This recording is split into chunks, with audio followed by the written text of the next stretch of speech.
वहां पर जहाँ पे भाजपा की सरकार है, वहां पर लोग किन किन तमाम बेसिक एमिनिटी से जूझ रहे हैं। 15 साल से दिल्ली नगर निगम में भाजपा की सरकार थी और उस भाजपा की सरकार ने ही कूड़े के पहाड़ को जन्म दिया। शिक्षा में काम किया, स्वास्थ्य में काम किया, महिलाओं के लिए काम किया, बुजुर्गों के लिए काम किया, बुजुर्गों के मैं तो कहती हूँ कि श्रवण कुमार बने, उनको तीर्थ यात्रा कराई, महिलाओं को बसों में फ्री यात्रा उपलब्ध कराई। ऐसे अगर मैं लिस्ट लेने बैठूं तो बहुत टाइम निकल जाएगा। इतना काम 10 सालों में अरविंद केजरीवाल जी ने दिल्ली की जनता के लिए किया।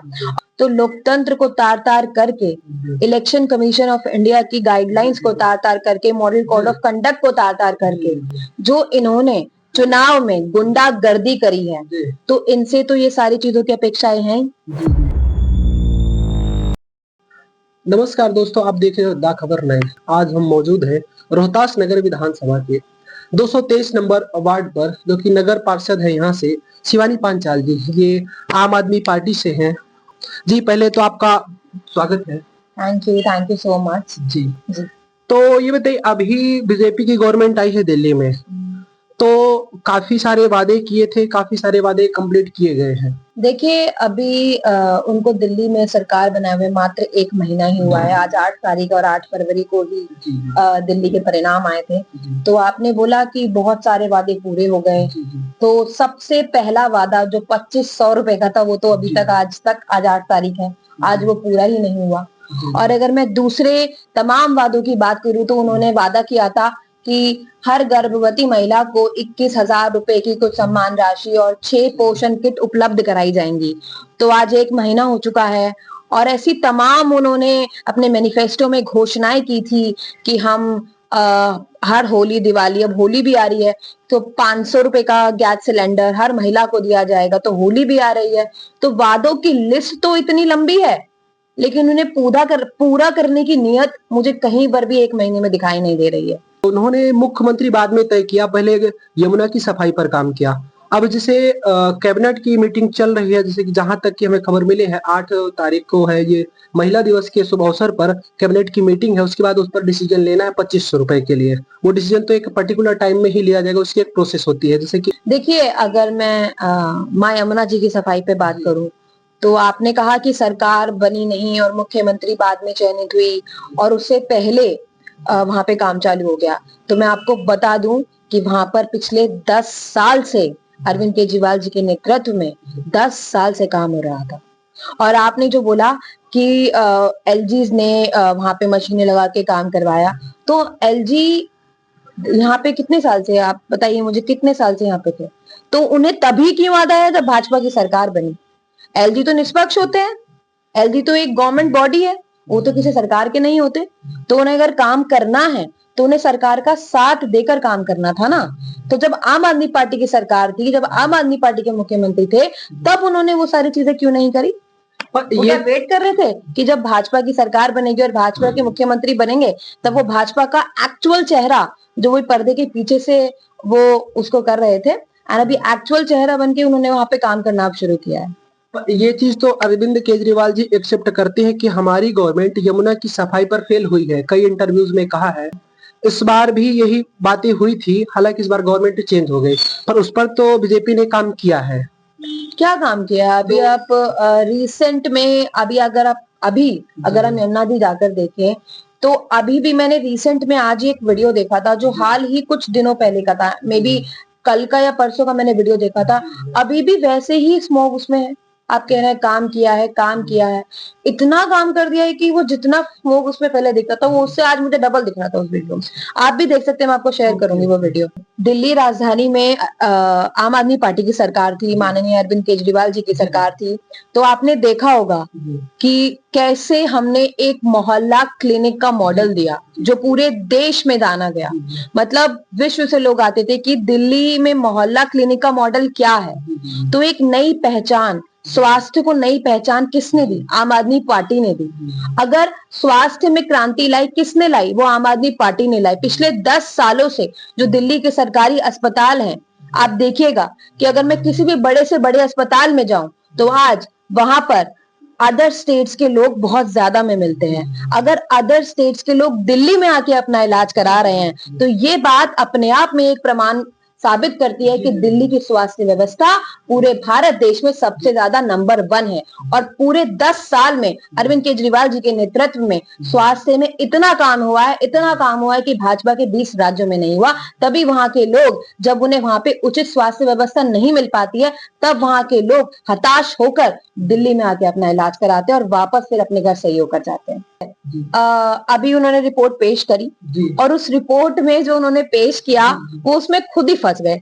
क्योंकि देखिए उसमें हर चीज में, भला उसको एक्चुअल में पढ़ेंगे ना तो आपको समझ आएगा, उसमें हर चीज में दिल्ली को बाकी अदर स्टेट से टॉप पोजीशन में पाया गया है। तो ये तो हमारे लिए एक मतलब 10 साल में जो हमने आम आदमी पार्टी ने यहाँ पे काम किए, जनता की सेवा करी, तो उस रिपोर्ट में ये साफ दिख भी रहा है कि किस तरीके से दिल्ली अदर स्टेट से फार फार बेटर है।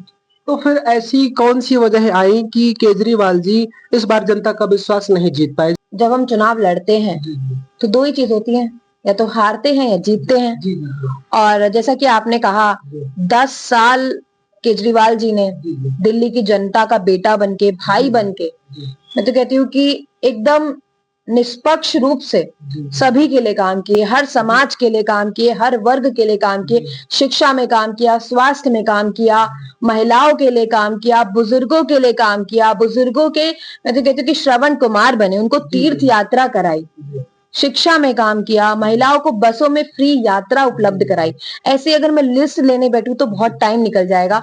इतना काम 10 सालों में अरविंद केजरीवाल जी ने दिल्ली की जनता के लिए किया और आगे भी वैसे ही करते रहेंगे। चुनाव में हार जीत चलती रहती है, इस बार कुछ चूक हुई होगी, उस पर अभी विश्लेषण चल रहा है, समीक्षा चल रही है।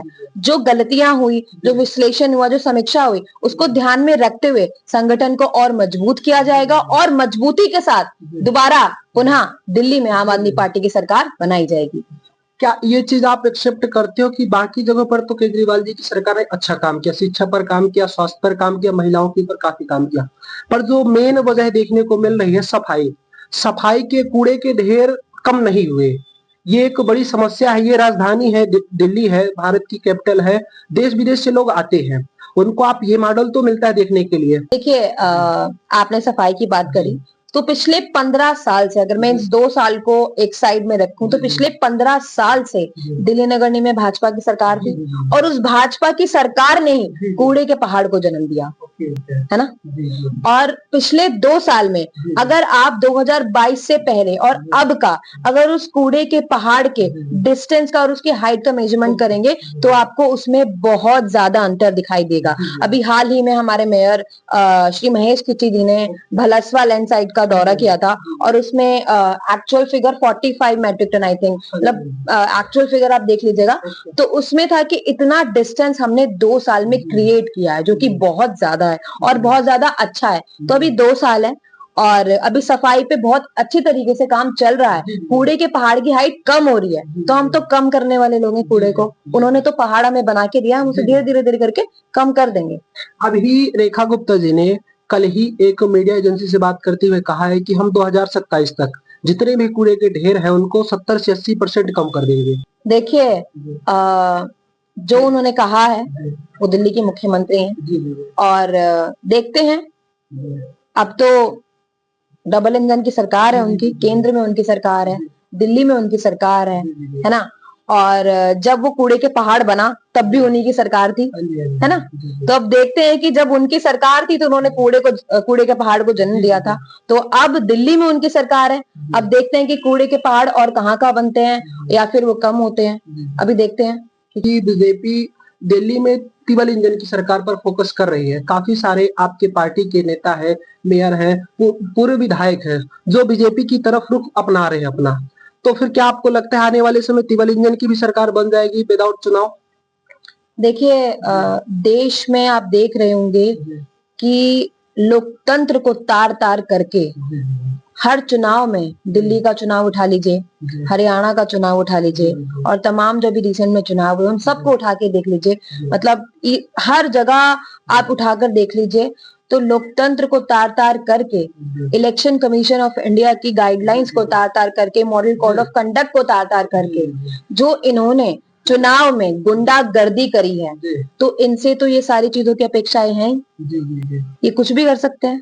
तो फिर आप लोगों को विद प्रूफ जा करके इलेक्शन कमीशन के पास जाना चाहिए, कोर्ट के पास जाना चाहिए। अगर इन्होंने खुलेआम सत्तातर कुछ ऐसा किया है तो विद प्रूफ के साथ जाना चाहिए, ऐसा ही बीजेपी के नेताओं का कहना है। देखिए, आपने रिसेंट में भी देखा होगा जब दिल्ली में भी चुनाव था तो इलेक्शन कमीशन के पास भी गए, मतलब कंप्लेंट्स भी रजिस्टर हुई, सब कुछ हम कर रहे हैं बिकॉज हम लोकतंत्र में बिलीव करते हैं। हम अपने भारत के खूबसूरत संविधान को सर माथे पर रखते हैं। हम अम्बेडकर जी ने जो हमें इतना खूबसूरत संविधान दिया जिसकी वजह से आज हम सब यहाँ पे बैठ के अपने विचारों को, खुले विचारों को हम आपस में साझा कर पा रहे हैं, तो हम उसमें यकीन करते हैं। और हम जो लोकतंत्र के दायरे में रहकर और कानून के दायरे में रहकर जो भी इस पे कदम उठाने पड़ेंगे हम जरूर उठाएंगे और उठाते भी आए हैं। पर उस पर जब आप लोग रिजल्ट के जस्ट पहले आपकी पार्टी के द्वारा आरोप लगाया कि 7 विधायकों को फिर पैसे देने की बात की गई, आप लोग उसके लिए बोले कि हम जा रहे हैं इलेक्शन कमीशन के पास, पर वहां जो रिपोर्टें आई वहां पर पुख्ता सबूत न होने के कारण कोई कार्रवाई नहीं हो पाई। देखिए, ये बात तो बिल्कुल सत्य है कि इलेक्शन से पहले विधायकों के पास ये जैसे चलाते हैं ना हर राज्य में, आई थिंक इसका नाम है उन्होंने ऑपरेशन लोटस, ऐसा कुछ इनका है। तो ये हर बार करते हैं इसे, मतलब जहां पे इन्हें लगता है कि इनकी सरकार नहीं बन रही है या कुछ ऐसा हो रहा है तो ये तोड़ मोड़ की राजनीति फिर शुरू करते हैं, क्योंकि इनको ऐसा है ना कि इनको जनता से मतलब नहीं है, सत्ता की भूख है। सत्ता हर परिस्थिति में इनके पास रहनी चाहिए, तो इसीलिए ये लोग ऐसे काम करते हैं और जनता को साइड में रख देते हैं। और 5 साल बेचारी हमारी जनता यही देखती रहती है कि कब हमारे अच्छे दिन आएंगे। जिस महान व्यक्ति ने हमारे भारत देश को संविधान के तौर पर एक पहचान दी, बाबा साहेब भीमराव अम्बेडकर जी, जिनको पूरे विश्व में पूजा जाता है, उनकी तस्वीर को जैसे ही भाजपा की सरकार आई, एक शहीद भगत सिंह जिन्होंने देश के लिए मात्र एक युवा 22-23 साल की उम्र में उन्होंने अपनी जान निछावर कर दी, वो अमर हो गए। ऐसे महान व्यक्ति की तस्वीर हटाकर और अंबेडकर जी की तस्वीर हटाकर भाजपा ने अपना चेहरा सबके सामने, पूरे देश के सामने रख दिया है कि इनको सिर्फ और सिर्फ सत्ता की भूख है और कुछ इनको मतलब नहीं है। और उनके मानने की अगर बात करें तो वो तो पता नहीं क्या क्या चीजें मानते हैं, है ना। तो अगर उनके मानने से अगर चलेंगे तो मुझे लगता है कि दिल्ली में जनता का जो असली मुद्दा है, काम, विकास, वो कब करोगे। आपका मानना है कि ये मुद्दे भटकाए जा रहे हैं कि विकास पर फोकस न करके यही ऊपर जुमलेबाजियों पर फोकस रहे लोगों का। एग्जैक्टली आप पिछले 20 जो राज्य में जिनकी में सरकार है, आप उन्हें उठा के देख लीजिए, वहाँ का हेल्थ इंडेक्स उठा के देख लीजिए, वहाँ का एजुकेशन सिस्टम उठा के देख लीजिए, वहाँ की मैं तो कहती हूँ कि बुजुर्गों का आप देखिए ना कि वहां पे लोग किस तरीके से, वहां पर जहाँ पे भाजपा की सरकार है वहां पर लोग किन किन तमाम बेसिक एमिनिटी से जूझ रहे हैं, है ना। तो अगर हम दिल्ली की बात करें तो इतना अच्छा मॉडल जो पिछले 10 साल में जो हमने एक स्टेबल गवर्नमेंट को यहाँ पे खड़ा किया है और इतने अच्छे अच्छे काम यहाँ पे किए हैं और भी करेंगे, डेफिनेटली करेंगे, तो अभी उन पर बात होनी चाहिए ना। ये तो जस्ट ये है कि किस तरीके से हम जनता के मुद्दों को साइड में रख के अपनी राजनीति के घेरे में बैठकर और फिर काम करते रहे। काम तो कर ही नहीं रहे हो आप, तो बस जब देखो आज ये हो गया, आज वो हो गया, पिछली सरकार ने ये किया, आप बताओ आप क्या करोगे। आपने 20 राज्यों में क्या किया। आपसे बातचीत करने के लिए बहुत बहुत धन्यवाद। अपना बहुमूल्य समय दिए और जो मेन मुद्दे हैं उन पर बात की। फिलहाल अभी के लिए इतना ही, धन्यवाद। Thank you.